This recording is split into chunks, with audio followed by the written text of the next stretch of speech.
ang mga kwento ng pag-ibig, kwento ng buhay at kwento ng pag-asa dito sa Barangay Love Stories. Love Stories.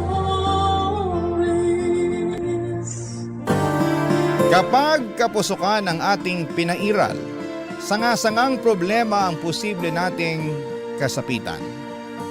Kaya nga mag-ingat tayo kung kanino natin basta hinahanap ang kalinga na kailangan natin. Ikaw, kabarangay, marunong ka bang mag-control?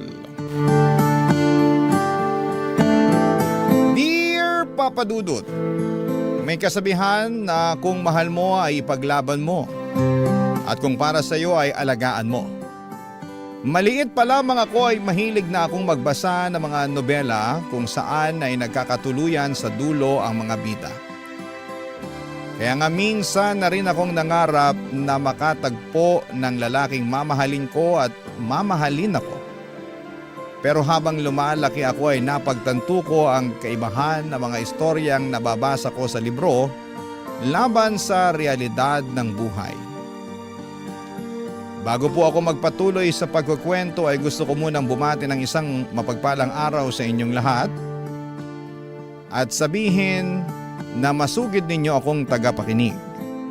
Itago nyo na lamang po ako sa pangalang Agnes, 42 years old at taga Tagaytay City, Cavite.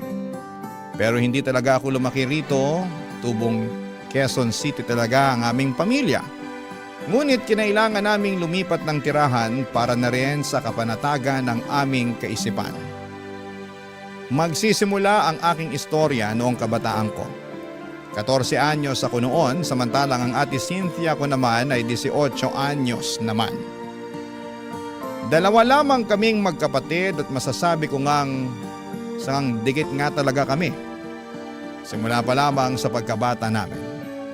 Kumbaga hindi ko lang basta ate si ate Cynthia. Matalik na kaibigan na rin ang turing ko sa kanya.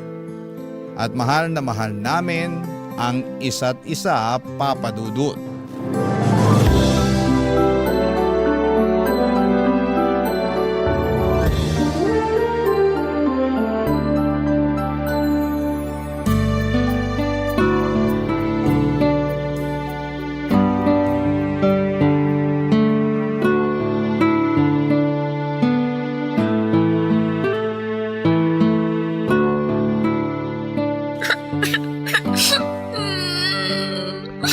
Ano ba kasing iniiyak-iyak mo dyan? Gusto mo bang awayin ko yung semento na pinagdapaan mo para makaganti ka? Ate, aamin na ako. Hindi talaga ako nadapa, ate. Sabi na eh. Sige, sabihin mo. Paano ka nagkasugat? May tumulak sa akin. Anak ng tukneneng. Sinong gumawa niyan sa'yo, ha? Sabihin mo. Ate, huminahon ka lang. Paano ko hihinahon? Ang lakas naman ng loob ng gumawa niyan sa'yo. Ano? Sabihin mo, sinong nanulak sa'yo, ha? Wag na lang, ate. Anong wag na lang? Pag hindi mo yan sinabi, mamimihasa yan. Baka ulit-ulitin niya pa ang ginawa niya sa'yo, kaya sabihin mo na sa akin kung sino yan. Si Gina. Gina? Yung siga-sigaan dun sa kanto? Oo, siya nga. Kaedad ko na yun tapos pumapatol siya sa mas bata sa kanya? Lagot sa akin yung babaeng yun. Makikita niyang hinahanap niya. Tara, Saan? samahan mo ako sa kinaroroonan ng Gina na yan.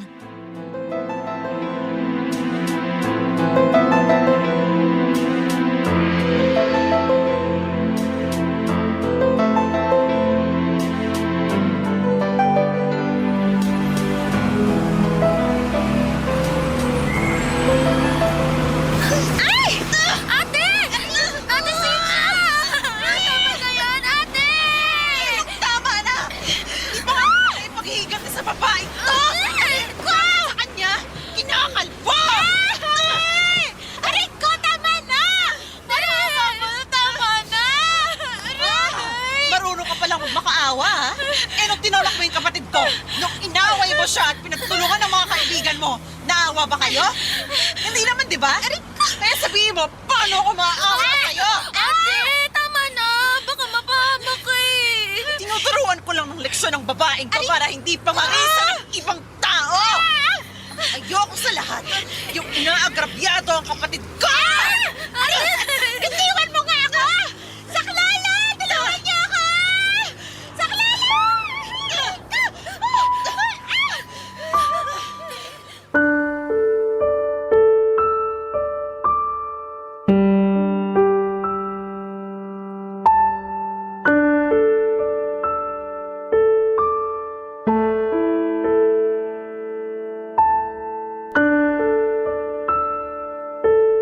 Papadudot laging sinasabi sa akin ni Ate Cynthia na handa siyang makipagpatayan. May pagtanggol lamang ako. At walang kahit na sino ang pupwedeng umagrabiyado sa akin, lalo't wala rin naman akong ginagawang masama sa kanila. Kaya nga kahit na sermonan kami noon ni Nanay dahil na rin sa pagkakasangkot namin sa away, ay hindi na namin yon minasama at dinamdam ng matagal. Simula noon ay wala nang umaway sa akin sa lugar namin, lalo't kilala nila ang ate ko kapag nagalit. May iba na akong maliban na lamang at may iba na kung ano-ano pang pangit na salita at katawagan ang binansag nila sa ate ko. Bagay na kinalungkot ko ng husto. Dahil sa totoo lang ay napakabait ni Ate Cynthia. Napakalambing niya at kalmado at hindi naman siya palaging galit o nakaangil, lalo na kapag wala namang rason para uminit ang ulo niya. Kilala ko siya at alam ko sa sarili ko na hindi totoo ang mga pangit at masasamang bansag nila sa kapatid ko. Papadudot mabilis na lumipas ang taon at nag-mature na kaming pareho ng ate ko. Pero kahit na nagdaan ang maraming panahon at nadagdagan ng aming edad ay hindi pa rin nawala ang closeness namin sa isa't isa. Mapangarapin ang ate ko. Marami siyang bagay na gustong gawin at lugar na gustong puntahan pag nakapagtrabaho na siya. Siyempre, kasama kami sa pangarap niyang yon. Kaya nga laking gulat ko nang may biglang pinagtapat sa amin si Ate Cynthia, Papadudot.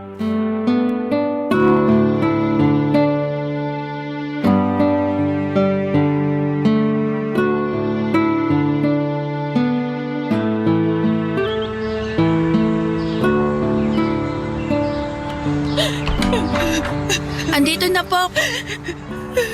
Nay? Nay? Bakit kayo umiiyak? Ano pong nangyari? Paano kung hindi iiyak ay may kasalanan ng ate mo sa akin? Nakasabi naman po kayo na may kasalanan ako. Hindi naman ako nakapatay ah. Hindi nga, pero mas malala pang ginawa mo. Ano po ba kasing ginawa ni ate? Ate, anong nangyari? Wala. Wala namang nangyari na na malala. Huwag kang maniwala dyan kay nanay. Masyado lang siyang madrama. Buntis ang ate mo, Agnes. Nagdadalang tao siya. Buntis? Totoo ba yun, ate? Oo. Totoo na buntis ako. Nay, tahan na. Huwag na po kayong umiyak, Nay. Oo nga, Nay. Para naman kayong ewan eh. Buntis lang naman po ako. Kaya nga, buntis ka kung kailan isang taon na lang ay magtatapos ka na sa kolehiyo, Cynthia.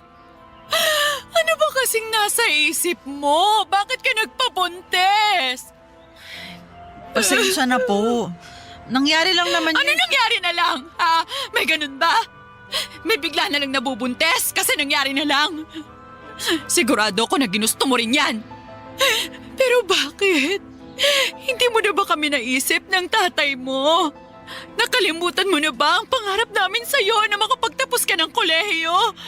Tsaka di ba kabilin-bilinan ko sa'yo, sa inyo, ni Agnes na unahin ang pag-aaral bago ang pakikipagrelasyon? Higit sa lahat, alagaan ninyo ang mga sarili ninyo. Na wag niyong isusuko sa kung sino-sino lang na lalaki ang mga katawan niyo na walang basbas ng simbahan. Alam niyo ba na malaking kasalanan ng magpabuntis ng hindi kinakasal? Pananagot na naman po ako ng nobyo ko, Nay. Sa katunayan, plano niya rin akong pakasalan. Ate, may nobyo ka pala? Bakit parang hindi mo yata nabanggit sa akin yung tungkol sa bagay na yan? Pasensya na, Agnes. Wala nang magagawa ang paghingi mo ng pasensya. Kaya nga po tanggapin niyo na lang na buntis na ako. Na magkakaupo na kayo sa akin. Sa tingin mo, ganun lang kadaling gawin ang bagay na yon? Ano na lang ang mangyayari sa pag-aaral mo? Sige nga. Akala mo yata madaling mabuntis at magkaanak, Cynthia. Pwes, ngayon palang sinasabi ko na sa'yo na hindi. Mauubos ang oras mo sa pag-aalaga ng sanggol. Matrabaho ang maging ina. Anak ko naman po yung aalagaan ko. Hindi naman anak ng ibang tao. Paano na lang ang mga pangarap mo sa buhay? Kalilimutan mo na lang yun, ganun ba? Hindi ko po alam, pero ang prioridad ko lang sa ngayon ay ang magiging anak namin. Tisip, mabaging langit. Ay, wala namang problema kung magkaanak ka. Pero bakit naman ngayon kung kailan nag-aaral ka pa? Ay, masisiraan ako ng ulo sa iyong babae ka. Papadudot na sa huling taon na sa kolehiyo noon si Ate Cynthia, 1 taon na lang at magtatapos na siya sa pag-aaral. Ngunit mukhang napornada pa, kagaya ng sinabi ni nanay dahil nga sa nabuntis siya. Malungkot ako at nakisimpatya sa sentimiento ng nanay namin dahil matagal na nilang pangarap ng namayapa naming tatay na makapagtapos kami sa kolehiyo. Pero ano pa nga bang magagawa namin? Buntis na si Ate Cynthia at napansin ko na nagbago na lang bigla ang mga priority niya sa buhay. Kung dati pag-aaral at paghahanap ng trabaho pag nakapagtapos na siya, sa kolehiyo ang pinagtutuunan ng pansin ni ate, ngunit simula nang nabuntis na siya. Ang pag-aalaga na lamang sa kanyang sarili at sanggol na nasa sinapupunan niya ang iniisip niya. At kahit na masama ang loob ni nanay, natutuhan na lang din niyang tanggapin ang bagong kapalaran ng kanyang panganay. Kung ako po ang tatanungin ninyo ay wala namang kaso sa akin ang pagdadalang tao ni Ate Cynthia, lalo na at nakita naman namin na mahal din siya ni Jobert, ang tatay ng kanyang anak. Barangay Love Stories. Barangay Love Stories. Papadudot kung meron man akong tampo kay Ate Cynthia simula nang aminin niya sa amin na buntis siya. Yon ay yung ni minsan ay hindi niya nakwento ang tungkol kay Jobert. Hindi niya nabanggit sa akin na may nobyo pala siya at matagal na sila. Ang buong akala ko ay wala kaming sikretong tinatago sa isa't isa. Pero hindi ko na lamang pinalawig at pinatagal ang tampong yon nang humingi ng tawad sa akin si Ate Cynthia. At tinanggap ko naman yon dahil alam ko sa aking sarili na hindi ko siya matitiis. 22 anyos noon ang kapatid ko nang ikasal siya kay Jobert. Noong sumunod na taon ay sinilang naman niya ang anak nilang babae na pinangalanan nilang Neri. Isang malusog na sanggol ang pamangkin ko at kamukhang kamukha siya ng ate ko. Sa bahay pa rin namin sila nakatira habang nag-iipon pa sila ng pera para makapagbukod. Sa loob ng ilang taon ay masasabi ko na namuhay kami ng maayos. Masaya at matiwasay. O walang perpektong pamilya, papadudot, ngunit sa huli, kung meron mang kaming tampuhan at hindi pagkakasunduan, ay mabilis lang din namin na naaayos ang mga yon.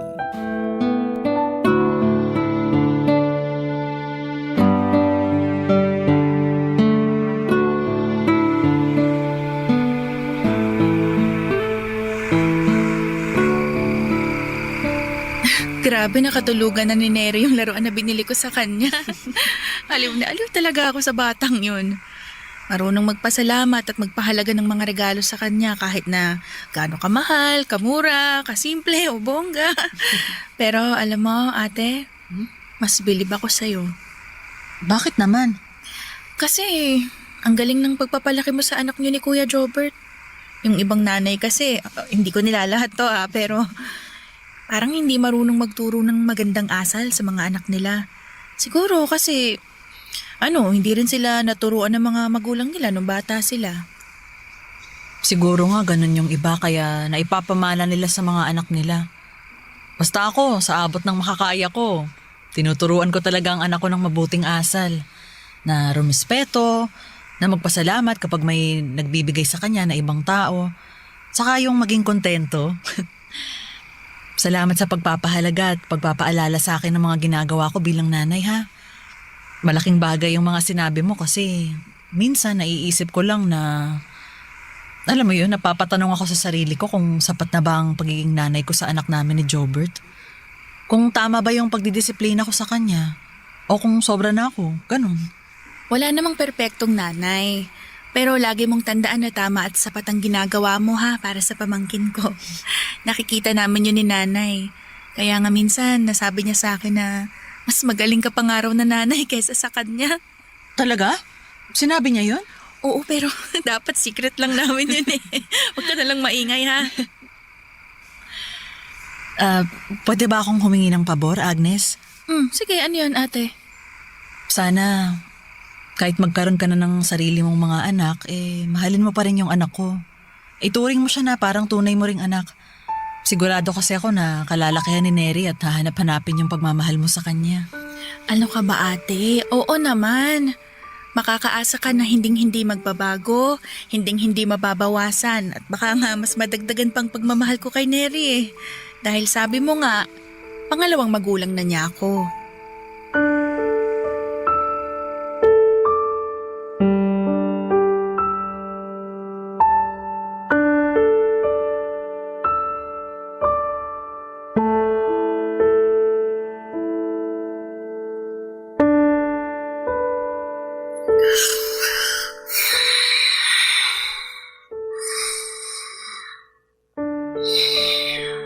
Agnes!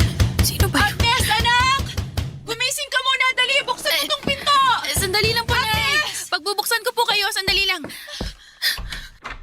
Ano po bang nangyayari? Bakit kayo natataranta? Ang ate mo, ang ate Cynthia mo. Ano pong nangyari kay ate?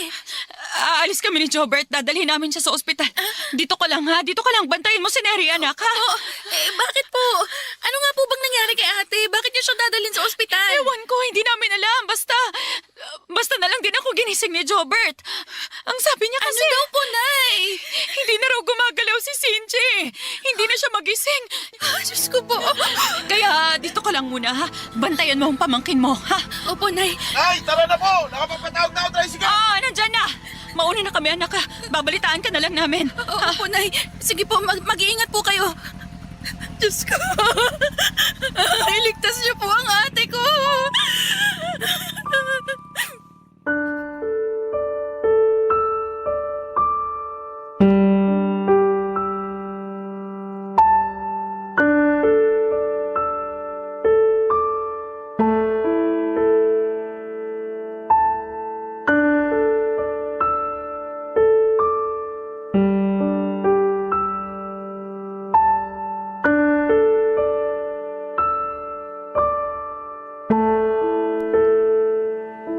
Papadudod sinugod nila nanay at Jobert si Ate Cynthia sa ospital habang ako naman ang naiwan para magbantay sa anak nila sa bahay.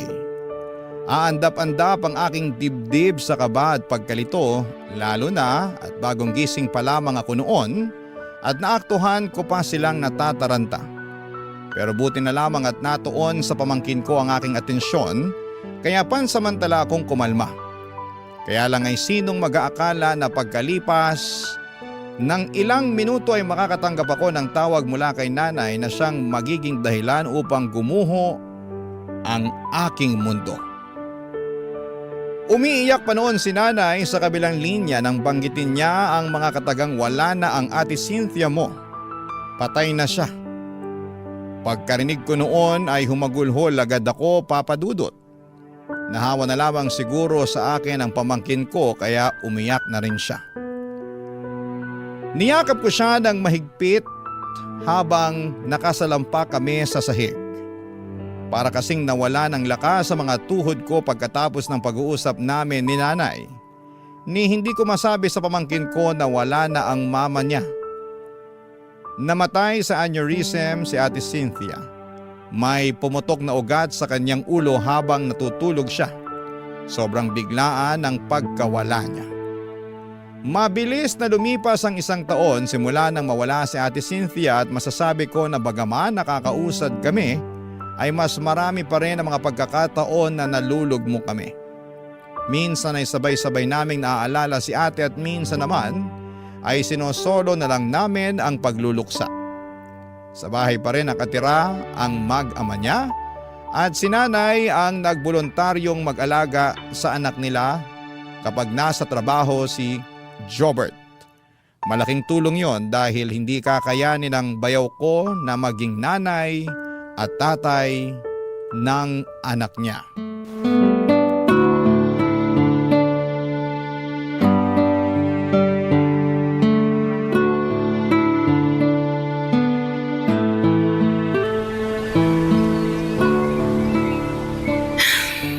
Yung anak niyo ni Ate Cynthia, lumalaking bibo at magandang bata.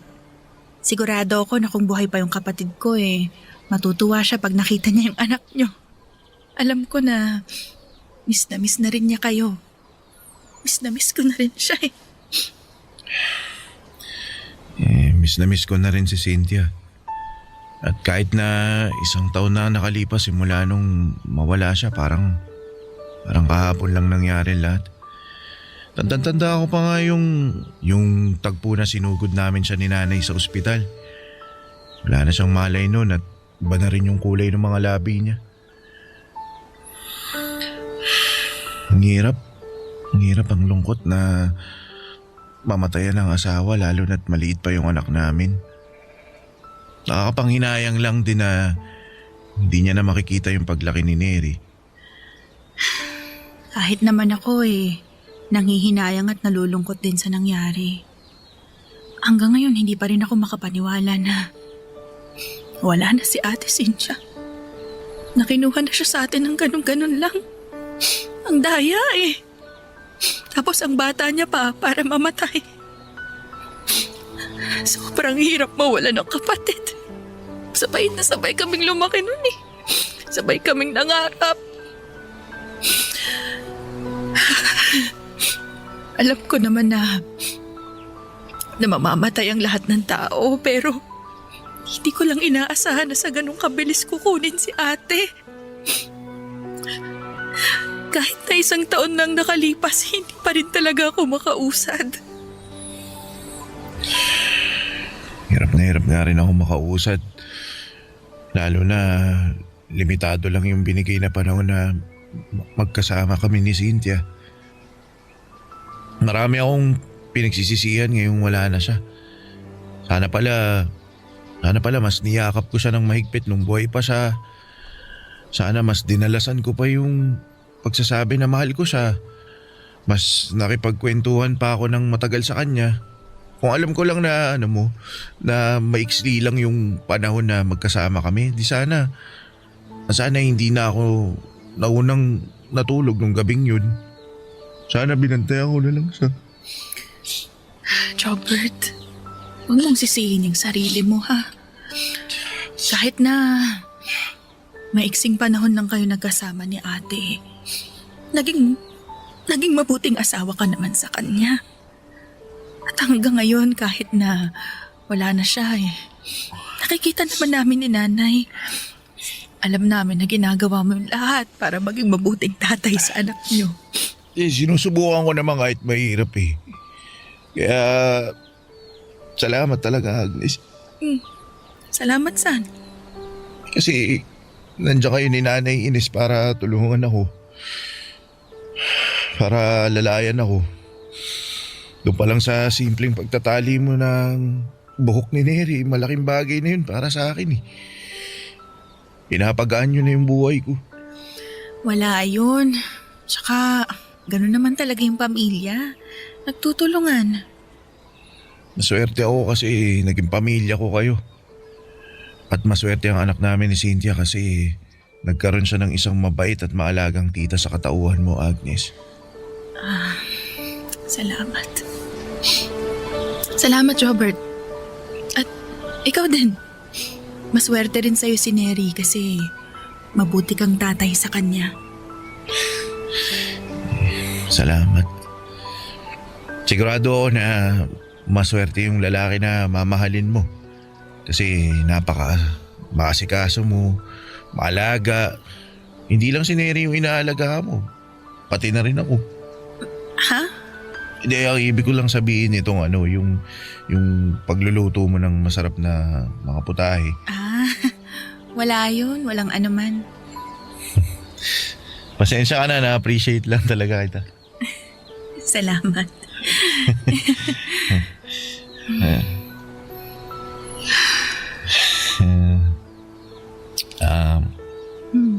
Agnes, Ano yun, Robert? huwag mo sanang masamain yung sasabihin ko ha. May nakapagsabi na ba sa'yo kung gaano ka kaganda? Ha? At kung gaano ka pulang ang labi mo? Wala pa. Wala. Pwede ba kitang halikan?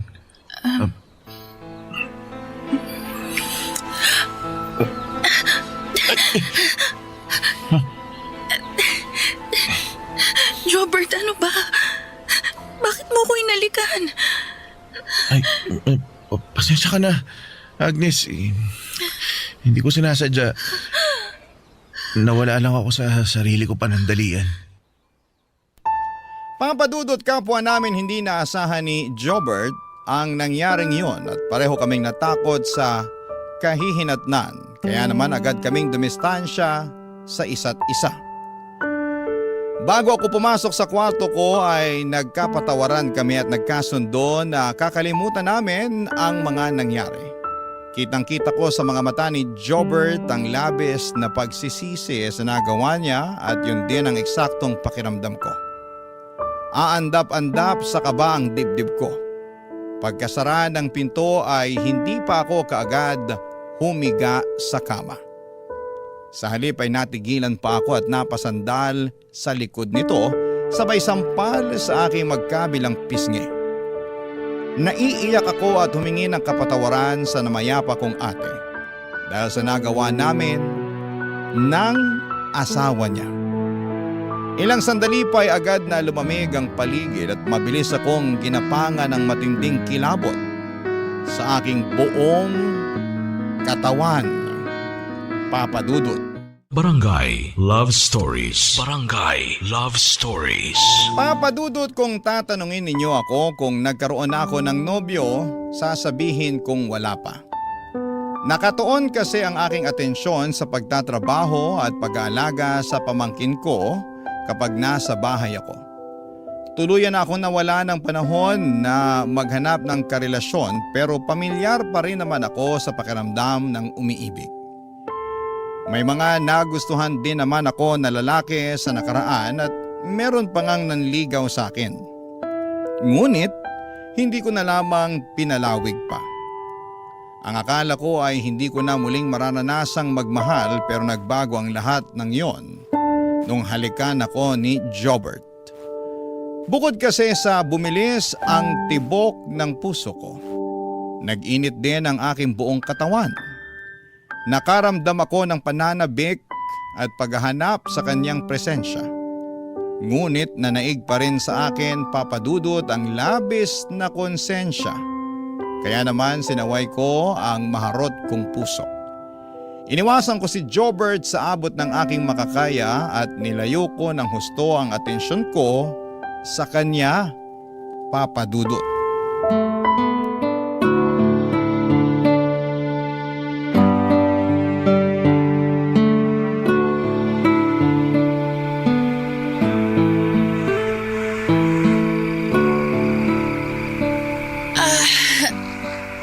Grabe. Wala na talagang sasarap sa pakiramdam kapag nakalapat ka na sa sarili mong higaan. Ang sarap sa likod ng malambot na kutsyon tapos bagong ligo pa ako. Parang bigla akong inantok ka. Mapagod naman kasi itong buong araw ko sa opisina. Parang wala nang bukas. Ay, kabayo! Uy! Ay, Gwapo ko naman kabayo. Jobert! The one and only. Bakit? May kailangan ka ba? May sasabihin ka ba? Meron eh. Ano yun? Pwede bang ano ba to? Parang bigla ako nahiya. Uy, ano ba kasi yun? Pwede bang tumabi sa'yo? Ha? Pwede bang dyan ako matulog ngayon sa kwarto mo? Siyempre, hindi pwede. Sige na, hindi ako sanay na walang katabi eh. Masyadong malamig yung higaan ko kasi mag-isa lang ako tapos naiisip pa kita. Sira ulo ka, bakit mo naman ako iniisip? Hindi ko rin alam, basta hindi ka mawala sa isip ko eh. O paano? O payag ka na ha, tabi na tayo matulog. Total, wala naman si nanay eh. Tayong dalawa lang yung nandito sa bahay, tsaka kabilin-bilinan niya, bantayan daw kita, di ba? Kaya ko sarili ko.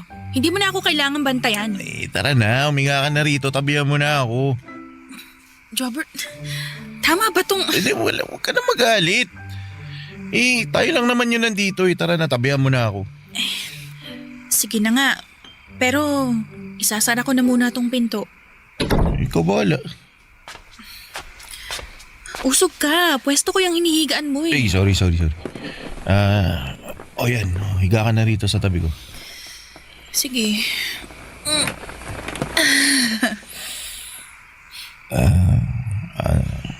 Yung tungkol dun sa nangyari noong nakaraan. Alin? Yun bang bigla mo na lang akong hinalikan? Oo. Maling-mali na nangyari ang bagay na yun, Jobert. Asawa ka ng ate ko. Tatay ka ng pamangkin ko.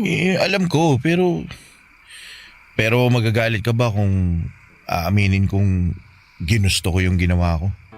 Jobert! Ikaw ba, hindi mo ba nagustuhan yun?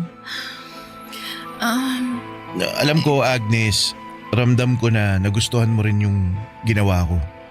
Aminin mo na, sige na. Oo. Anong masaya ka na? Oo na, ano? Ano ba yan? Gusto pa ulitin eh. Sige na, para lang malinaw. Sabi ko, oo na. Nagustuhan ko rin yung hinalikan mo ko noon. Nagustuhan ko rin yung pakiramdam. Jobert! Jobert! Ano yun, Agnes? Mali. Mali tong ginagawa natin. Hindi tayo dapat naghahalikan. Bakit wala naman ako nakikitang mali rito? Single ka, single din ako. Kahit na. Gusto mo pa tigilan na natin to? Kung oo, sige, lalabas na ako ng kwarto mo. Ano? Ano, Agnes? Ano? Sagot! Wag. Anong wag? Wag kang umalis. Wag mong tigilan.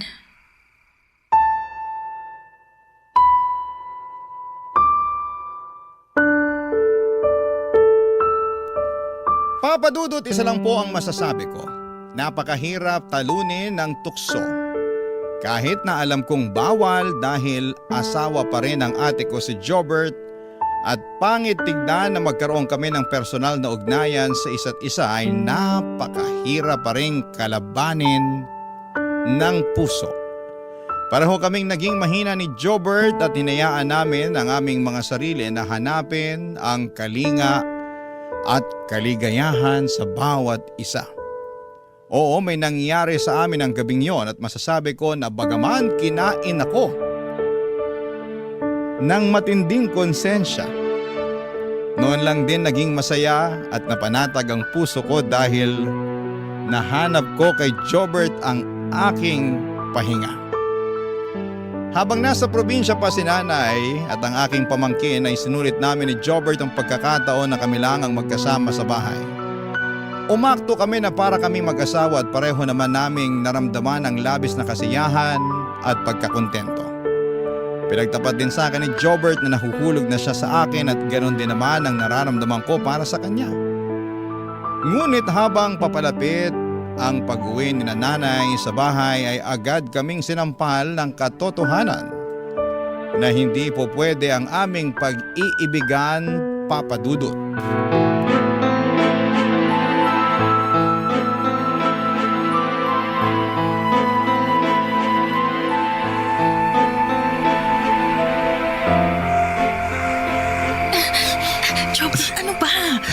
Baka mahuli tayo ni nanay. Ay, tulog naman na si nanay. Mabilis magising yun lalo na kapag nakakarinig ng kaluskos. Saglit lang. Mag-usap lang tayo, Agnes. Pwede naman tayo mag-usap sa sala, di ba? Bakit dito pa sa kwarto ko? Tsaka, ano pa bang pag-uusapan natin? Dalian mo, gusto ko nang matulog. Bakit mo ba ako iniiwasan? Bakit mo ako nilalayuan? Simula nang umuwi rito sa bahay si nanay, naging malamig na bigla yung pakikitungo mo sa akin. Ano ba nangyari, Agnes? Nagtanong ka pa talaga. Alam nga namang aminin natin kay nanay yung totoo. Bakit hindi? Handa naman ako ipaglaban ka, pati na rin yung relasyon natin. Nasisiraan ka na ba talaga ng ulo? Malito, maling-malito. Wala ako nakikitang mali sa pagmamahala natin. Mahal kita, mahal mo ko. Tama naman, di ba? Nangako tayo sa isa't isa na paninindigan natin yung pagmamahala natin. Kaya, huwag mo naman sana akong sukuan. Huwag mo naman akong talikuran na lang basta ng ganun. Nasasaktan ako eh. Ayokong layuan mo ko, Agnes. Ayokong iwan mo ko. Parang awa mo na. Ayoko rin naman na nalayuan ka. Ang totoo, masakit din sa akin na umiwas sa'yo. Kaya nga wag mo na akong iwasan. Pero, paano si nanay? Paano kapag nalaman niya? Paano pag nalaman ni Neri? Ipapaliwanag na lang natin na maayos sa kanila.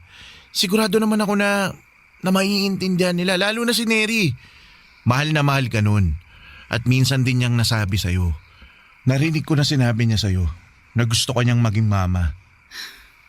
Jobert. Jobert. Jobert. Mahal na mahal kita, Agnes. Mahal na mahal kita. Pakiusap. Huwag mo na akong iwasan. Hindi ko kaya pag nawala ka sa akin. Diyos ko! Mga walang iya kayo! Anong ginagawa ninyong dalawa, ha? Nanay! Nay! Anong ginagawa mo sa anak ko, Jobert? Bakit ba hinahalikan si Agnes? Nagmamahalan po kami ni Agnes, Nay. Mahal ko po yung anak ninyo. Ano nagmamahalan ang pinagsasasabi mo dyan? Nasisiraan ka na ba ng ulo? Agnes! Ano bang sinasabi ng lalaking yan? Nay! Ano? Anong iniiyak-iyak mo dyan? Patawarin niyo po kami ni Jobert. Bakit ka humihingi ng tawad? Dapat ang lalaking yan ang humihingi ng tawad. May pasabi-sabi pa siya na nagmamahalan kayo. Tama naman po si Jobert, Nay. Ano ka mo? Opo, tama po siya. Nagmamahalan po kami. Tayo! Kasira ulo kang babae ka! Nay! Ka, wala kang iya! Ay, tama na po! Huwag niyo po saktan si Agnes! Sino gusto mong saktan ko? Ikaw? Sige, ikaw na lang sasaktan ko! Halika! Walang yaka! Ay! Teka! Aray! Walang yaka! Sandali lang po! Aray! Ano ba yan? Aray ko! Ay, parang awa niyo na po! Huwag niyo na po saktan si Jobert! Papadudot, pinalayas kami ni nanay sa bahay niya at kahit na anong pakiusap ko, kahit na anong pagmamakaawa ko na huwag niya kaming paalisin ay tila bingi siya na hindi naririnig ang aking panambitan. Galit na galit siya sa amin at kulang na lamang ay isumpan niya kami. Kinain ko, Papadudot, ang masakit na mga sinabi niya. Masakit sa akin bilang anak na kamuhian at pandirihan ng sarili mong magulang. Ngunit wala naman akong magawa. Hindi ko na maitatama ang mali at yun na ang nangyari. Hindi ko na maibabalik ang nakaraan dahil tapos na yon. Ang magagawa ko na lamang ay panindigan ang bunga ng aming kapusukan. Yon ang rason kung bakit kami napadpad dito sa Cavite mula sa dati naming tirahan sa Quezon City. Oo, at tuluyan na kaming nagsama ni Jobert kasama ang pamangking ko na ngayon ay tinuring ko ng parang tunay na anak. Pinanindigan namin ang aming pagmamahalan at bagaman may mga gabi na kinakain ako ng matinding konsensya, ay mas nanaig pa rin ang pag-iibigan namin sa isa't isa. Kahit na masama akong kapatid sa mata ng ibang tao dahil pinakisamahan ko ang dating asawa ng ate ko ay wala na akong pakialam pa sa mga sasabihin nila. Masaya ako at panatag ang aking puso na si Jobert ang inibig ko. At kontento na ako sa aming pamilya. Maraming salamat po sa pagbasa ng sulat ko. Hanggang dito na lamang po ang aking kwento. Mabuhay po ang inyong programa and more power and God bless. Ang inyong kapuso at kabarangay forever, Agnes. Uy, kabarangay! Agree ka ba sa ending ng ating barangay love stories na ito? I-share mo na ang feelings mo sa ating comment section.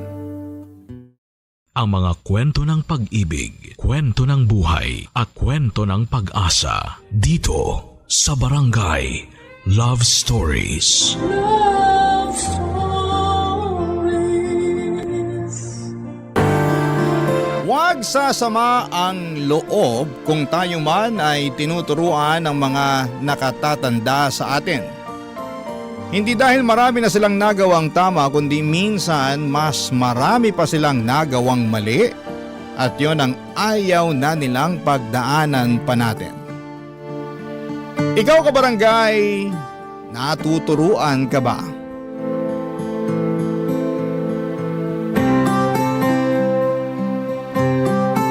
Dear Papa Dudut, naniniwala ba kayo sa kasabihan na ng mga matatanda tungkol sa karma?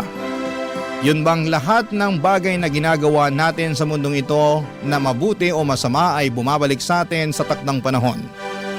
Minsan ay doble o tripling ulit pa. Kaya naman inihalin tulad ito sa pagtatanim ng mabuting buto upang mabuting karma rin ang anihin mo. Siguro yun nga ang pinagdaraanan ko, kaya naman napasulat ako sa programa ninyong Barangay Love Stories. Pero bago ang lahat ay gusto ko munang kunin ang pagkakataon na ito upang magpasalamat sa inyong istasyon at kay Papa Dudut dahil sobrang nakakaaliw ang mga istorya ng buhay na itinatampok ninyo. Maraming salamat talaga. Ako nga pala si Danilo. Hindi ko totoong pangalan. Taga Taytay Rizal at nasa 29 years old na ako. Kung babalikan ko ang aking kabataan, noong araw ay masasabi kong nuknukan ako ng sutil. Kaya naman abot sa kabilang barangay ang konsumisyon sa akin ng mama ko.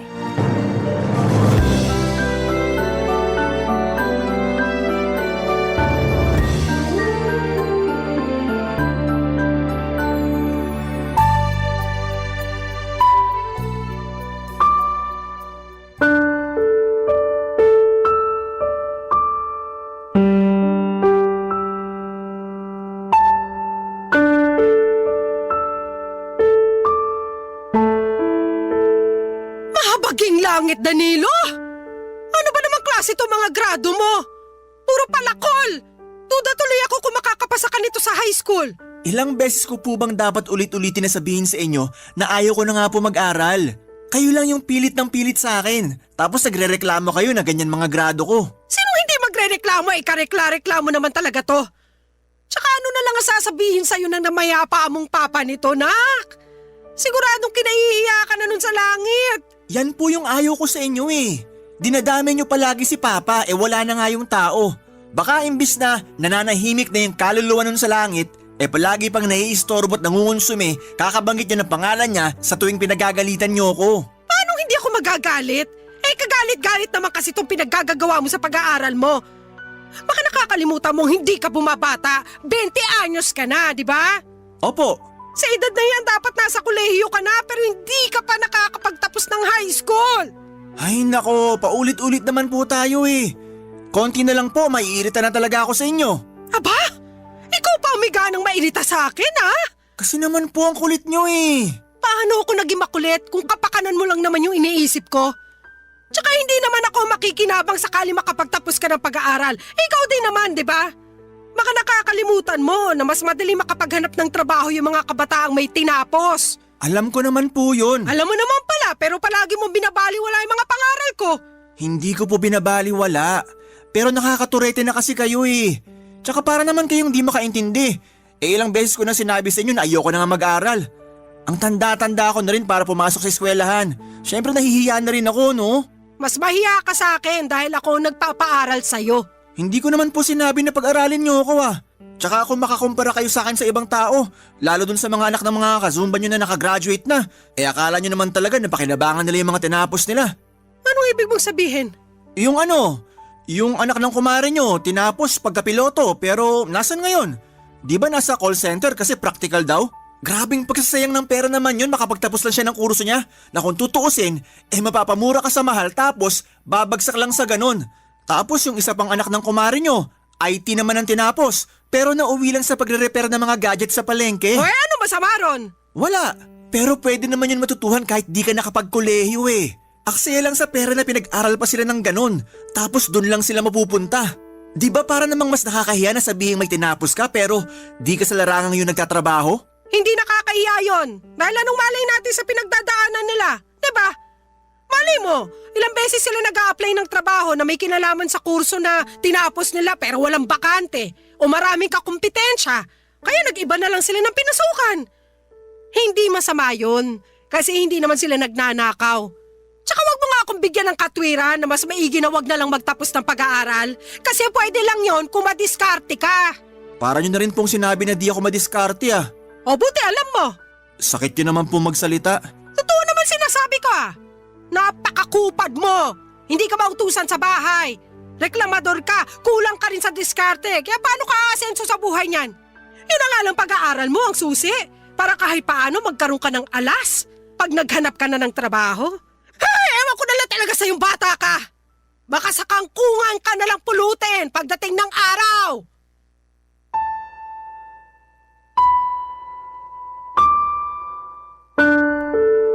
Papadudot kung may ibang kabataan na nagkakandarapang makapag-aral, pues baliktarin niyo po ako. Dahil hindi ako yung klase ng kabataan na sabik sa pag-aaral. Pero gusto ko lang pong linawin na hindi ako proud sa bagay na yon ngayong matanda na ako. Pero noong mga panahong yon kasi wala talaga sa puso ko ang kahalagahan ng edukasyon, dahilan kung bakit hindi ko iniintindi ang mga sinasabi sa akin ng mama ko. Kumbaga pasok lang sa kanang tenga at labas naman sa kaliwa ang ginagawa ko. Dahil sa mahabang grado or mababang grado na nakukuha ko sa eskwelahan simula nang tumungtong ako ng elementarya at nadala ko na nga ito noong high school ako, ay hindi na ako umaasang makakagraduate katulad ng gustong mangyari ng nanay ko. Pero mapilit siya kaya gumawa ako ng isang bagay para matakasan ang pag-aaral. At makalipas lamang ang 2 buwan ay binalita ko yon kay mama.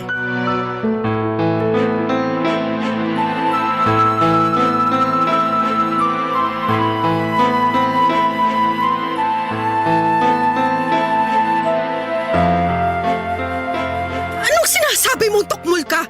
Man naman paulit-ulit na lang po ba tayo? Nasasayang laway ko kasasalita, di naman pala kayo nakikinig. Ay, Ma, bakit niyo po ako binatukan? Nakuha mo pa magtanong? Nakakairita ka! Ano po bang nakakairita sa sinabi ko kung yun naman po yung totoo? Hindi mo ba talaga makuha kung bakit ako nagkakaganito? Siguro nga mahina talaga ang ulo mo para hindi mo pa rin makuha yung punto ko. Grabe naman kayo, ininsulto niyo pa ako. Kakainis ka kasi! Ewan ko kung anong klaseng utak meron ka para maisip mo pang bumuntis at magkaanak. Hindi mo nga alam kung paano buhayin yung sarili mo? Paanong hindi ko po alam hindi na naman po ako bata. Kaya ko na ang sarili ko at patutunayan ko yun sa inyo. Pwede ba Danilo? Huwag mo nga ako pasikatan ng ganyan. Paanong kaya mo ng sarili mo? Hanggang ngayon ako pa rin naglalaba ng mga damit mo. Pati yung mga brief mo ako rin na naglalaba. Kailangan nyo pa po ba talagang sabihin yan? Aba oo naman, bakit hindi? Pwede ko naman yan ipagawa sa nanay na magiging anak namin. Total gawain ng mga babae yan. Yan! Diyan ka magaling! Yung iasa sa ibang tao, yung mga bagay na dapat ikaw na mismo ang gumagawa. Tsaka ganyan na lang ba talaga kababa ang tingin mo sa aming mga babae? Tagalaba, tagaluto, tagalinis ng bahay? Kasi kung oo ba, hindi ka na rin naiiba sa tatay mo. Manang-mana ka sa kumag na yon. Man naman kung di nyo ako kinukumpara sa ibang tao ginagaya nyo naman ako kay Papa. Baka nakakalimutan nyo na kahit anak niya ako, magkaibang tao pa rin kami. Aba oo naman, kasi Kasi kahit naman paano marunong mag-alaga ng mga anak niya yung tatay mo. Nabibilinan ko na yon sa inyong magkakapatid nung maliliit pa kayo. Eh ikaw! Kaya mo na ba mag-alaga ng bata? Magpalit ng diaper? Magtimpla ng gatas? Tingin ko kasi hindi pa eh. Dahil mas mukhang alagain ka pa kaysa sa anak mo.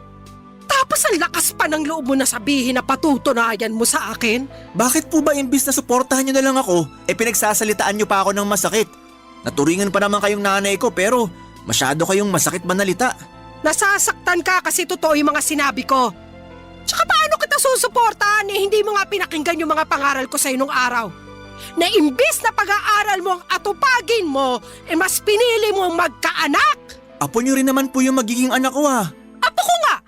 Pero sana lang wag na wag mo siyang idadamay sa pagiging miserable ng buhay mo. Kawawa naman kasi yung magiging anak mo. Hindi mangyayari yung bagay na yon dahil magsisikap ako sa buhay. At patutunayan ko sa inyo na aasenso ako, na hindi ako magiging miserable at di rin magagaya sa akin yung magiging anak ko. Alam nyo ma, naiintindihan ko naman kung bakit kayo nagagalit sa akin kasi nga hindi ko kayo sinunod na tapusin ang pag-aaral ko. Pero sana maintindihan nyo na hindi lahat ng kabataan gusto makapagtapos ng pag-aaral. Di lang talaga para sa akin ang bagay na yon kaya wag nyo na akong pilitin. Ngayon na magkakaanak na ako, gusto ko na lang magtrabaho para kumita ng pera. Bahala ka sa buhay mo! Matanda ka na! Basta, wag ka lang lalapit sa akin at magsasabi na sana tinapos mo ang pag-aaral mo imbis na nag-anak ka ng maaga! Papa Dudut, aminado ako na wala pa akong alam sa pagkakaroon ng anak at tama naman lahat ang mga sinabi sa akin ni Mama noong sinermonan niya ako. Pero nang mga panahong yon, alam ko sa sarili ko na mas gusto ko nang maging tatay kesa tapusin ang pag-aaral ko. At kahit na nakonsensya pa ako ng bahagya ng umiyak si Mama, ay tinatagang ko na lamang ang aking loob at sa huli ay tuluyan na akong nawala ng pakialam sa damdamin niya. Para sa akin, matanda na ako para patuloy pa rin niyang pakialamanan sa kung ano ang desisyon na gusto kong gawin sa aking buhay. At para sa akin, Papa Dudut, ay kakayanin ko naman siguro magtrabaho upang kumita ng pera nang sa ganon ay may maipangtustos ako sa aking anak. Kaya nga kahit na hindi masaya ang nanay ko sa nangyari, ay pinangatawanan ko pa rin ang kagustuhan kong magkabibi na noong mga panahong yon, Papa Dudut.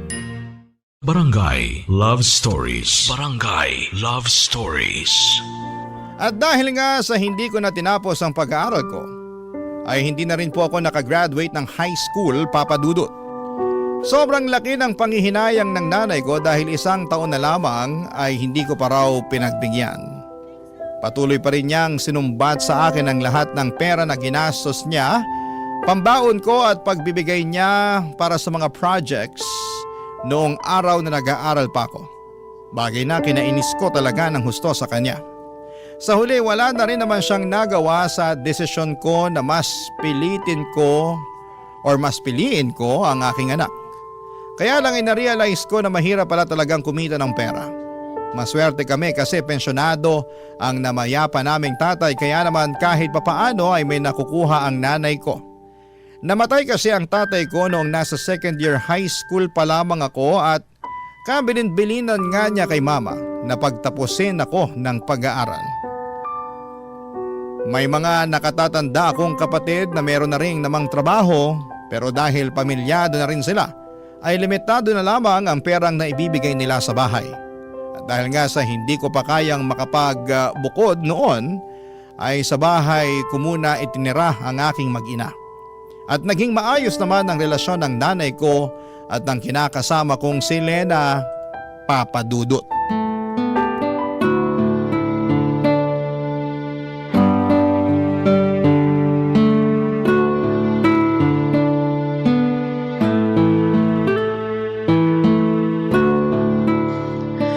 Alam mo Lena, ito payong nanay lang.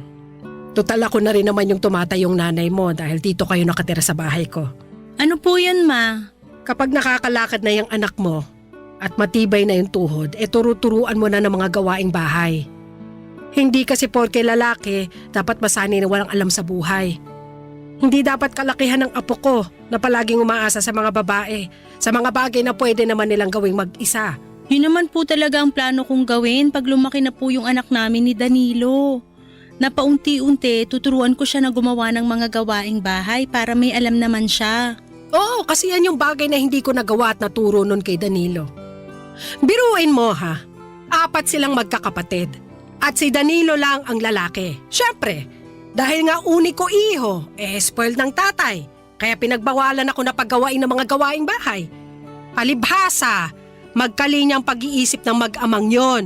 Kaya nga lagi ko sinasabi kay Danilo na manang-mana siya sa tatay niya. Medyo napansin ko nga po kay Danilo na ayaw niya na gumagawa ng mga gawaing bahay. Mabilis mag-init ang ulo niya. Tapos pag ginagawa naman niya hindi pulido yung trabaho niya. Kagaya na lang pag naguhugas siya ng pinggan. Madalas masebo pa yung mga hinugasan niya kaya nag-aaway kami. Kaso ayaw din talaga patalo nung anak niyong yun eh. Mangangatwiran pa na sana raw ako na lang gumawa para di na ako magreklamo. Gawain niya talaga yan. Kaya nga puro sakit ng ulo yung daladala niya sa pamamahay na to. Lalo na nung nagsipag-asawa na yung mga ate niya. Siyempre bago kayo dumating ng apo ko sa buhay namin, kami lang dalawa magkasama. Aba hindi ko maasahan ang lintik na yan sa mga gawaing bahay. Mas inuuna pa ang magreklamo kesa tumulong sa akin. Tapos kung gagawa naman magdadabog. O kaya hindi aayusin yung ginagawa. Kaya madalas kami nag-aaway. Akala ko nga magbabago na siya ngayong tumanda na at nagkaanak. Pero para bang naging mas malala pa kasi lahat inaasa na niya sa'yo. Kawawa ka naman tuloy. Ma, bakit kung ano-ano na naman pong pangit na bagay yung sinasabi niyo kay Lena tungkol sa akin? Ha? Ay hindi Wala ko sinasabing ganon. Anong wala? Dinig na dinig ko kayo, nandun pa lang ako sa may pinto. Mahal, hindi mo naman sinabi na uuwi ka ng maaga. Oo, kasi wala kaming overtime. Kaya tuloy nahuli ko kayo na pinag-uusapan ako. Nagkukwentuhan lang naman kami ni Mama. Tapos ako yung naisip niyong pagkwentuhan, ganon? Nabanggit lang naman ni Mama. Hindi ka naman namin sinadyang pag-usapan. Pakiramdam ko sinadya niyo kasi kanino ko pa nakakagat yung dila ko eh. Bakit pa kasi apektado ka dyan? Sa totoo naman yung lahat ng mga sinabi ko kay Lena tungkol sa'yo. Di lumabas na rin yung totoo na pinagkwentuhan niyo nga ako. Ay, hindi lang palabas na pinagkwentuhan. Dahil sinisiraan niyo ako sa kinakasama ko. Anong sinisiraan? Hindi ganun yun, no? Hindi raw, pero kung todo kayo lait sa akin. At ikaw naman, Lena, huwag ka nga masyadong nakikinig sa nanay ko. Alam ko na close kayo, pero sige ka, magiging kamukha mo na siya. Danilo naman, nanay mo pa rin yung pinagsasalitaan mo ng ganyan. Alam ko, pero wala pa naman sa kalingkingan ng mga masasakit niyang sinabi tungkol sa akin yung sinabi ko tungkol sa kanya, di ba? Tsaka sa lagay, pag siya nagsabi ng masama tungkol sa akin ayos lang kasi nanay ko siya. Pero pag ako gumawa nun, masamang anak ako dahil nanay ko siya? Para naman yatang di patas yun. Hirap kasi sa inyo, akala nyo kung sino kayong perpekto. May mga pagkukulang din naman kayo sa sarili nyo. Papadudot masaya naman ako na magkasundo sina Mama at Lena. Kaya sila close. Pero dahil sa sobrang close nila ay nakakairita na lalo at idinadaan na ng nanay ko sa aking kinakasama ang mga problema at reklamo niya sa akin. At sa tono pa ng pananalita niya. Akala mo kung sinong inapi kaya lalong nakakairita. Kahit na nanay ko pa siya ay sinagot ko pa rin siya ng pabalang dahil pakiramdam ko ay napahiya ako sa mga pinagsasabi niya sa kinakasama ko. Simula noon ay tuluyan na akong nawala ng amor at respeto sa nanay ko. Kontrabida sa mga teleserye ang tingin ko sa kanya at hindi na niya pinalagpas kahit na anak niya pa ako. Madalas ay hindi na rin ako sumasabay na kumain sa isang mesa kapag nandun siya. Bagay na napansin nga ni Lena. Pero minsan lang naman mangyari yon. Lalo't maaga akong umaalis para pumasok sa trabaho at madalas ay gabi na akong umuwi. Kung hindi tulog pa ay tulog na noon ang mama ko. Isang gabi nagkaroon kami ng pagkakataon na makapagkwentuhan ni Lena at marami kaming napag-usapan na mga bagay-bagay, papadudot.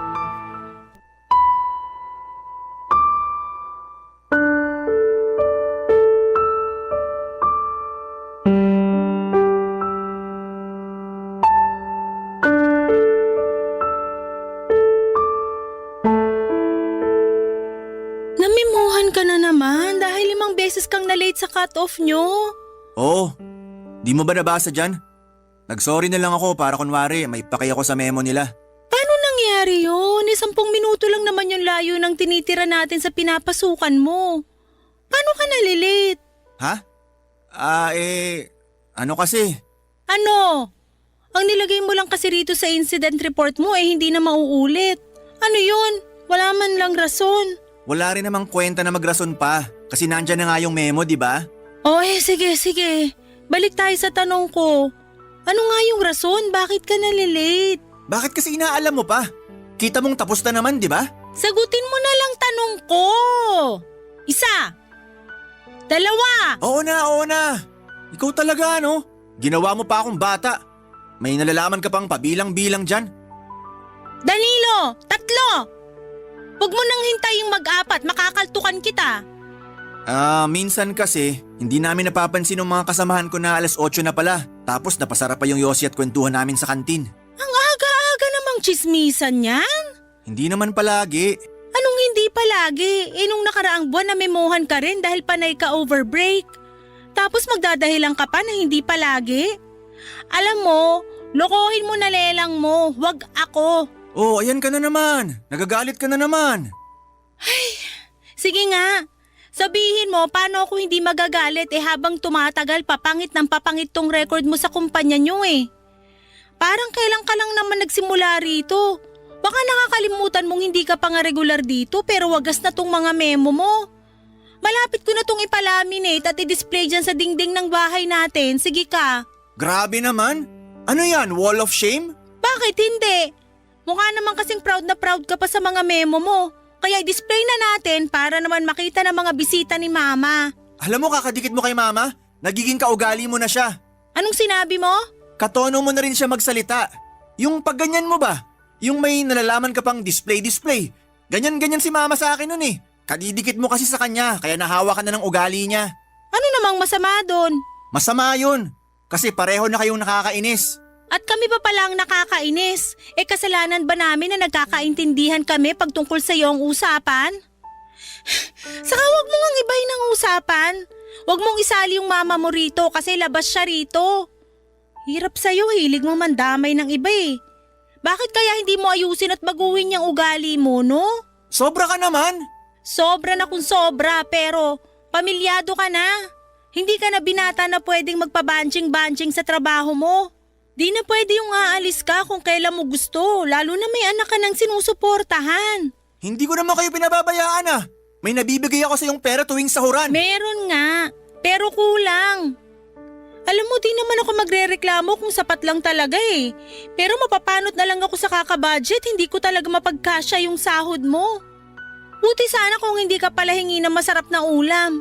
Gusto mo pa palaging nagkakarne. Palibasa wala kang alam sa presyo ng kilo nun sa palengke. Magkaroon ka naman ng pangarap para sa amin ng anak mo. Paano tayo makakaipon para makabukod niyan kung ganyan ka magtrabaho? Please Danilo, ayusin mo naman. Papadudot kahit na nainis ako kay Lena dahil sa dami ng mga issue na sinabi niya sa akin hindi lang sa trabaho kundi sa nanay ko na rin, ay alam ko sa aking sarili na totoo naman ang lahat ng yon. Paiba-iba ako ng mga napapasukan at wala akong naging permanenteng trabaho dahil sa dami ng problema ko. Kadalasan po ay tungkol yon sa pakikisama at minsan kasi sobra-sobra tapos ay minsan naman ay kulang na kulang. Madali rin akong magsawa at tamarin sa isang bagay na paulit-ulit ko nang ginagawa.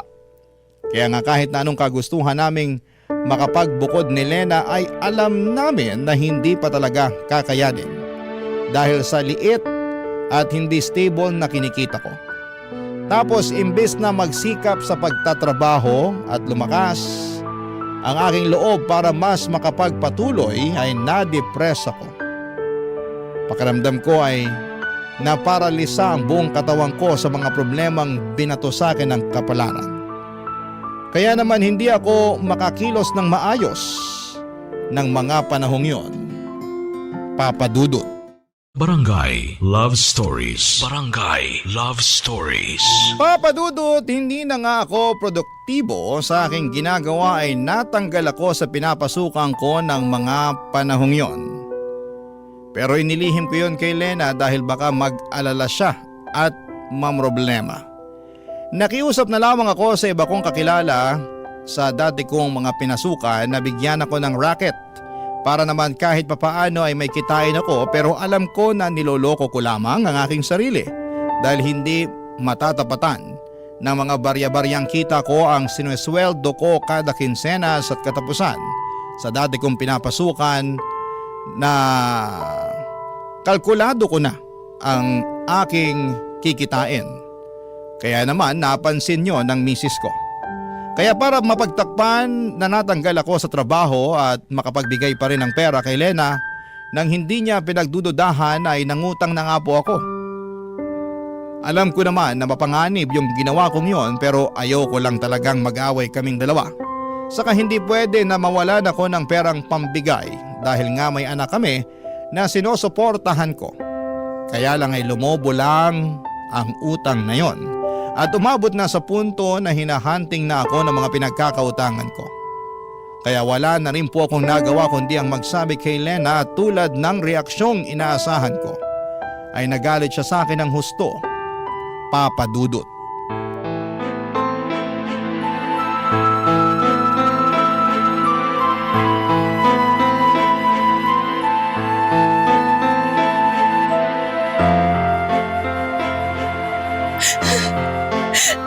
Danilo, ano bang pumasok sa isip mo para gawin yung bagay na yun? Marami. Sa sobrang dami di ko na alam ano talaga yung tama sa mga naiisip ko. Kaya nagpadalos-dalos ka na lang sa desisyon mo, ganun ba? Akala mo siguro yun yung tamang gawin, pero hindi mo na naisip yung balik nitong problema sa atin. O ngayon, wala ka na nga trabaho tapos ang dami mo pang utang. Pero nagawa ko lang naman yun para hindi magkulang sa perang binibigay ko sa'yo. Baka nakakalimutan mong panereklamo mo sa akin na kakarampot lang ang sinusweldo ko. Magkaibang bagay naman yun. Kasi itong mga binibigay mo sa akin ngayon inutang mo pala. Hindi ka ba nakikinig? Ginawa ko lang naman yun kasi nga kailangan... Nakikinig ako at naiintindihan ko ang rason mo pero kahit anong gawin ko, hindi ko pa rin matanggap na kailangan mo pang mangutang pantapal sa sweldo mo kasi nawalan ka ng trabaho. Yun yung punto ko doon, Danilo. Nawalan ka ng trabaho at hindi mo yun sinabi sa akin. Naiintindihan mo ba yung bigat ng kasalanan mo? Oo, pero... Pero ano? Sabihin mo! Natakot kasi ako sa'yo eh. Natakot ako sa kung anong pwede mong sabihin sa akin. Kung ano man ang mga sasabihin ko sa'yo, alam mo sa sarili mo na totoo lahat yon. Hindi naman kita pagsasalitaan ng masakit kung wala akong dahilan, di ba? Pero ikaw ang gumawa ng mga dahilang yon. Tapos silitanyahan mo ako ng ganyan. Kaya nga kasalanan ko talaga yung nangyari. Natakot ako na harapin yung bunga ng mga maling desisyon ko. Natakot ako na marinig sa'yo lahat ng mga pagkakamali ko kasi kilala ko ang sarili ko eh. Imbis na tanggapin yung mga kasalanan ko at magsikap, madali ako maapektuhan. Kaya nalulugmok agad ako. At yun din ang dahilan kaya naging desperado na ako. Sana iniisip mo man lang kami ng anak mo bago ka naging desperado. Iniisip ko naman kayo. Palagi ko kayong iniisip kaya nagawa ko yung mga bagay na yun. Maniwala ka sa akin, Lena. Mahal na mahal ko kayo ng anak natin. Ewan ko, pero malapit na talaga akong maniwala sa mama mo na hindi ka maasahan. Si mama na naman. Alam mo, namumuro na talaga sa akin yung nanay ko na yan. Bakit ka nagagalit sa kanya? Totoo naman yung mga sinabi niya. Saka kumpara sa akin mas matagal ka nang nakasama ng nanay mo kaya kabisado na niya yung ugali mo. Oo nga, pero hindi pa rin tama na sinisiraan niya ako sa'yo. Hindi ka niya sinisiraan. Ikaw ang sumisira sa sarili mo. Pwede ko naman kasing hindi paniwalaan yung mga sinasabi niya dahil araw-araw nagbabago ang tao para sa ikabubuti niya. Pero hindi mo yung magawa sa sarili mo. Sa katunayan, puro na lang sa ikasasama mo at ng pamilya natin yung mga ginagawa mo. Sabihin mong hindi, patunay yung mga memo mo sa dati mong trabaho sa mga violation na pinaggagawa mo. Sorry na, hindi ko naman sinasadya eh. Siguro nga tama kayo ni Mama na masyado kong sutil at hindi maaasahan. Ewan, Personalidad ko na siguro. Akala ko noon walang makakapagpabago sa akin kasi kahit nga mga pangaral ng nanay ko hindi ko sinusunod. Sabi niya mag-aral daw ako ng mabuti para makapagtapos ako pero inayawan ko kasi nahihirapan ako. At tingin ko hindi para sa akin ang pag-aaral. Pero mas nahihirapan ako ngayong maghanap ng matinong trabaho. Dahil prioridad ng mga ina-applyan ko yung mga may tinapos. At wala ako noon. Kaya nga pakaisipin mo yung mabuti dahil hindi mo na mababalik yung nakaraan. At kahit na magsisi ka pa at magmukmok, wala ka nang magagawa. Alam mong hindi yan ang sagot kundi magpakatino at magpatuloy. Pero kung hindi mo talaga kaya, hayaan mo akong tulungan ka. Ako na magtatrabaho, ikaw magbantay sa anak natin. Papadudot para akong binanlian ng kumukulong tubig na sinundan ng isang balding punong-puno ng yelo dahil sa mga sinumbat sa akin ni Lena. Lahat kasi yon ay totoo at para bang natapakan noon ang aking pagkalalaki. Kasi wala naman akong nagawa, alam ko na pag ako lang ang dumiskarte ay lalo kaming mababaon sa utang. Nung ako pa nga lang mag-isa ang nakakaalam ng problema ko ay para bang masisira na ako ng ulo. Kaya nga tulad ng payo sa akin ng kinakasama ko ay nagsikap ako sa paghahanap ng trabaho. Pero pinag-isipan ko rin naman kung siya na lang muna ang pagtatrabahuhin ko dahil mas madiskarte at malakas ang loob niya kaysa sa akin. Hindi nga nagtagal ay pumayag akong mamasukan si Lena at kapag rest day niya ay ako naman ang rumaraket. Pinatos ko na talaga kahit na anong pwede katulad ng pagtatao sa mga tindahan, pagiging delivery boy or waiter sa mga catering event. Lahat ng yon ay ginawa ko para makapag-ipon ng pambayad sa aking mga utang. At hindi yon lingid sa kaalaman ng nanay ko, Papa Dudu.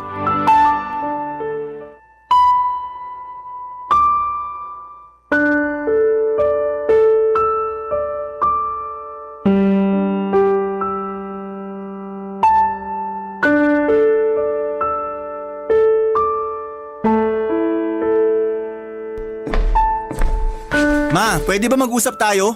Anong pag-uusapan natin? Kita mo nagbabasa ako ng pocketbook eh. Mamaya na lang po kayo magbasa. Importante po kasi to. Ano ba kasi yun? Kagabi po dun sa birthday party ng kumare nyo. Alam kong nandun kayo kasi nga kumare nyo yung kumuha sa catering namin para sa party nila. Andun nga ako. O tapos? Anong o tapos? Manaman naglolokohan ba tayo rito? Oo. Naglolokohan lang tayo rito kasi hindi ko maintindihan yung tinutumbok ng usapang to. Ano ba kasi ang gusto mong sabihin? Sabihin mo na. Hindi yung inaabala mo ang pagbabasa kung lentik ka. Tinatawag ko kasi kayo kagabi doon dahil isa ako sa mga waiter. Pero hindi nyo man lang ako pinapansin. Nakailang tawag ako ng mama pero di kayo lumilingon. Napansin na nga ako nung katabi nyo at sinabihan kayo na tinawag ko kayo pero umiling lang kayo at kumain. Inisip ko na lang na baka wala kayo sa mood makipag-usap kaya nagtrabaho na lang ako. Pero pagdaan ko ulit sa likod nyo, narinig ko na nabanggit ng katabi nyo yung pangalan ko. Kasi nga raw nakita niya ako na nag-waiter sa catering service tong party na yon. Pero sabi nyo, hindi ako yon. Na wala kayong anak na ganun ang trabaho. Tama ba naman yun? Sa ayaw ko lang na pag-usapan yung tungkol sa'yo kaya ganun na lang sinabi ko. Tinatanong ko kung tama ba yun kasi nakaka-insulto kayo Para sa akin tama yon. Kasi yung mga taong yon, sigurado akong pagtatawanan ka pag kinumpirma ko na ikaw nga yun at ganun lang ang trabaho mo. Kaya sinabi ko na hindi ikaw para matapos na agad ang usapan namin. Tsaka kung nainsulto ka, kamusta naman yung nararamdaman ko bilang nanay mo? Akala mo yata hindi masakit sa akin na pagtawanan ng ibang tao yung hanap buhay mo. Kasi maliit yung kita, ganito ganyan. Lalo alam ko naman sa sarili ko na ginawa ko ang lahat para mabigyan ka ng mabuti at maayos na kinabukasan. Hirap sa inyo, inuungkat nyo na naman yung nakaraan Ang problema rito yung pagtanggi nyo sa akin na anak nyo. Bakit ka nagagalit sa bagay na yon? Kasalanan ko ba? Na hirap akong ipagmalaki ka dahil sa ugali mong yan? Kung yung pagiging sutil ko nung araw ang sinasabi nyong ugali, nagbago na ako. At nagsisikap na ako ngayon para sa pamilya ko, ma. Dapat lang naman talaga na magsikap ka. Dahil nabanggit sa akin ni Lena na marami ka raw pinagkakautangan na kailangan mong bayaran. At lahat ng yon ay kagagawa ng padalos-dalos mong desisyon sa buhay. Kahit nanay mo ko sumuko na ako sa ugali mong yan. Kaya hindi mo ako masisisi kung ganito ako sa'yo ngayon. Para sa akin, pambawi ko to sa lahat ng konsumisyon na pinaranas mo sa akin nung araw. Kumbaga gusto ko na lang na hindi mangonsumi sa'yo. Lalo na't nandyan naman na yung kinakasama mo. Kawawa nga lang siya kasi ang bata-bata pa baka tumanda agad kung hindi ka magbabago. Alam mo Danilo, imbis na umiyak-iyak ka dyan o magtampo-tampo, mabuti pang gawin mo pagtuunan na lang ng atensyon ng buhay nyo. Magsumikap ka para makabayad ka sa mga utang nyo. Magpakatino ka sa pagtatrabaho para matustusan mo ang mag-ina mo. Patunayan mo sa akin na responsable ka na. Baka sakaling magbago ang tingin ko sa'yo at maipagmalaki na kita. Papa Dudut, alam kong masakit ang mga sinabi sa akin ng mama ko. Pero wala naman akong magawa dahil lahat ng yon ay totoo at tagos sa buto. Kasalanan ko naman talaga ang mga maling desisyon ko sa buhay kaya naging pangit ang resulta nito. At ang masakit pa ay karamay ko pa sa mga kamalasang yon si Lena at ang aming anak.